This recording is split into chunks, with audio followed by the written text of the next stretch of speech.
আর আজকে আমি পটল নিয়ে নিয়েছি, ছানা পটল বানাবো।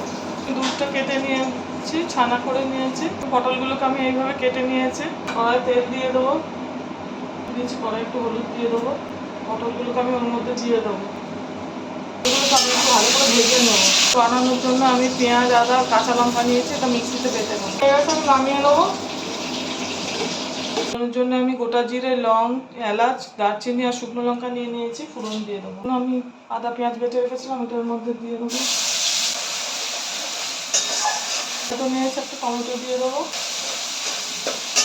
এখন আমি জিরে গুঁড়ো, ধনে গুঁড়ো, হলুদ গুঁড়ো আর কাশ্মীরি লঙ্কা গুঁড়ো নিয়েছি, এর মধ্যে দিয়ে দেবো। আমি একটু বেসন নিয়েছি, বেসন দিয়ে দেবো। একটু দই নিয়েছি, ঘরে পাতা দই, এমনি দইও চলবে। পেঁয়াজ বাটা জলটা ছিল, এর মধ্যে দিয়ে দেবো।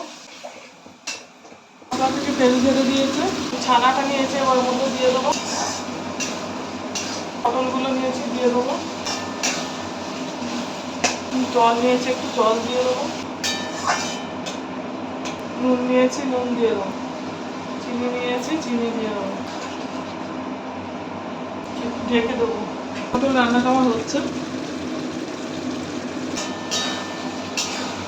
এর মধ্যে আমি একটু ঘি দিয়ে দেবো। রান্নাটা আমার হয়ে গেছে, এবার আমি নামিয়ে দেবো। দেখুন ছানা পটল রান্নাটা আমার হয়ে গেছে।